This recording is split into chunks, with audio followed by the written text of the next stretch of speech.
Hi everyone. Back in January, we told you about the state's projected budget deficit. Unfortunately, the Independent Legislative Analyst's Office recently revised that estimate. The deficit is pegged at approximately $73 billion. That will surely be a major focus for the governor and the legislature this year. But the CRA continues to push lawmakers to also address the other budget deficit that gets a lot less attention and directly impacts employers. That is the Unemployment Insurance Fund crisis. The state's UI fund is now $20 billion in debt.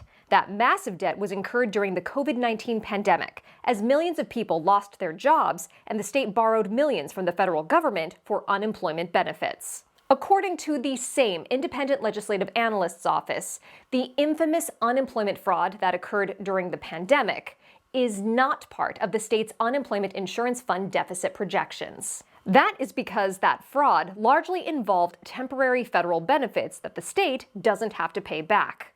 But the UI fund deficit is alarming for us and countless employers like you up and down the state.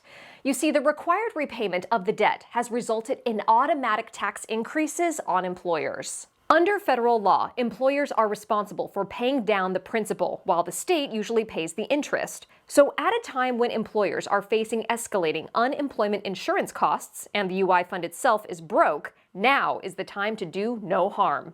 Remember the old adage, if you find yourself in a hole, stop digging?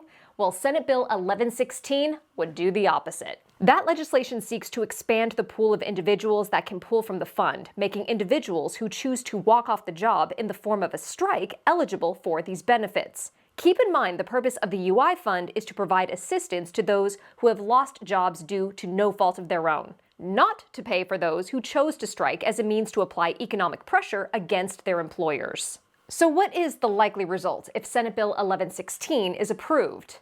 It will create a drastically unfair landscape. That is a landscape where all employers are paying even higher UI costs, not just because of the ongoing debt of the UI fund, but also to cover the costs of labor disputes that you have absolutely nothing to do with. If that sounds familiar, that is because the CRA and other employer groups worked aggressively last year to stop a similar effort. And we did with your help.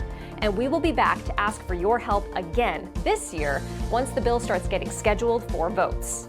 That's the news you need to know. Thanks for watching. See you here next time.